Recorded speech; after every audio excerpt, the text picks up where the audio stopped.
Ladies and gentlemen, management of TOPCO and the Oliver Empowerment Awards.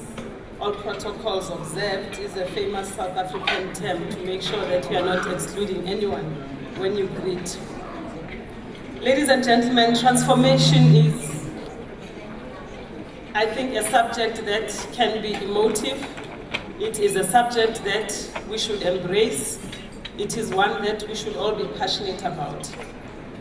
An appreciation of the context in which BEE was developed is quite critical to understanding its central importance in contemporary public policy. Under apartheid, the majority of South Africans were denied meaningful participation in the economy. It's as simple as that the majority of people in this country, most of whom are sitting in this room, were denied an opportunity. It's not that they didn't want to take the opportunity, they couldn't do it by law.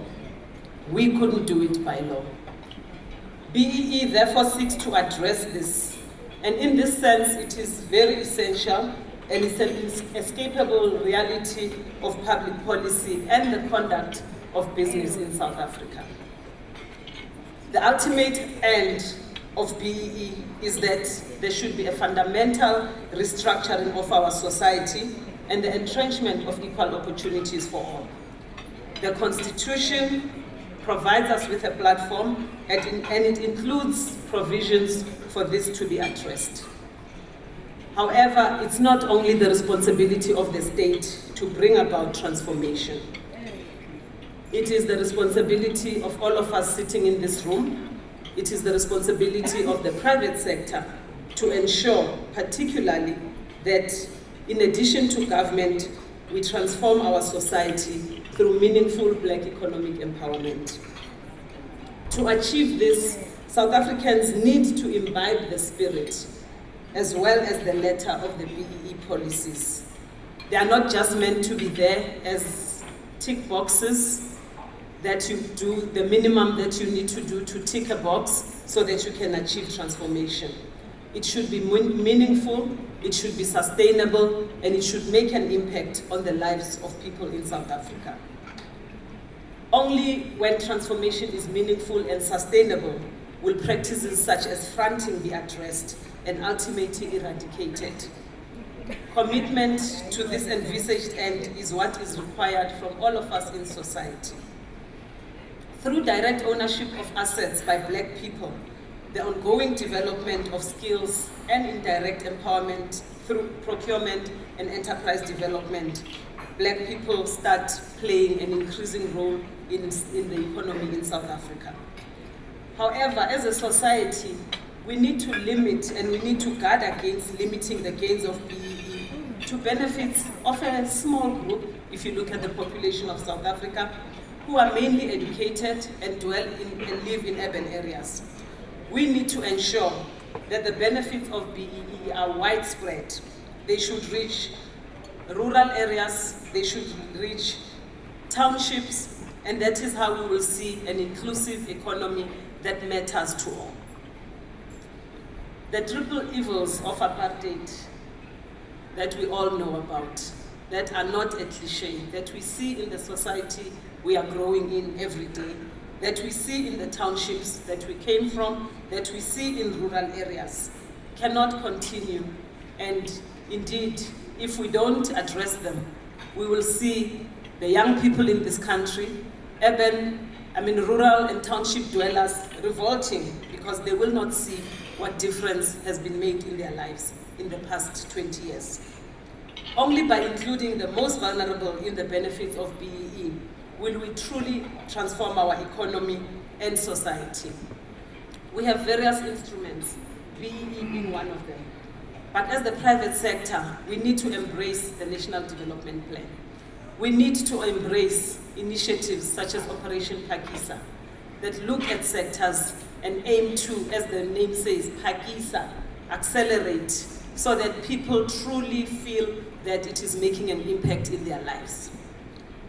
It is a common term sometimes in the private sector that people say, hurry up and wait. And this is not this is not what we should aim to do. We shouldn't hurry up and wait. We should hurry up and get these things achieved.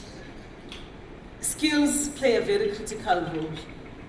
We have seen from some of the award winners that have invested quite a lot in skills development and training. This will achieve a lot towards ensuring that people are properly trained, people have the necessary skills so that they can run their own enterprises. It is no secret that growth, inclusive growth, is going to be achieved mostly in the small and medium sector. Big businesses are shedding jobs more than growing jobs. When you look at job creation trends over a number of years, they are coming from SMMEs. So that is where our focus needs to be. The economic structure will then start to be shifted towards ensuring that the most vulnerable in our society are empowered. There is transparency in ensuring that SMMEs are empowered. Preferential procurement, which the Oliver Awards also focus on, is very important. Through ensuring that SMMEs are part of the value chains in big corporates, you then ensure that they become sustainable. Minister spoke quite a lot about innovation in her address. And as one of the judges of the awards, I could see that innovation was starting to feature among the participants, that people were recognizing that in order to grow your business from what it was 3-5 years ago to where it should be today, where it qualifies for an award, you need to be innovative in your business. You need to create jobs. The financial growth is dependent on that.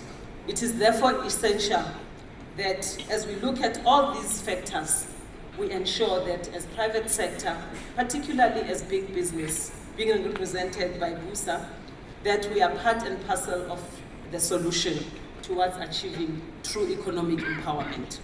I think gone are those days when we can look and say it is somebody else's problem. It is all our problem. If our economy doesn't grow, if we don't achieve the economic levels, the growth levels that are envisaged in the NDP, our country will not grow to the necessary levels. We will not create the jobs, and the democracy that so many people have fought for and have died for will not be achieved. Therefore, as big business, as the private sector, small business, we embrace transformation. We congratulate the Oliver Empowerment Awards as well as TOPCO for continuing to highlight, because we shouldn't have it as a program that happens out there in the background. By creating platforms such as these, so that we can celebrate the excellence, so that we can demonstrate to others that indeed I too can. I can start being a small business that has 1 or 2 people, and I can grow to the levels that truly qualify me to be part of this economic growth. Ladies and gentlemen, I thank you for your attention and congratulations to the TOPCO.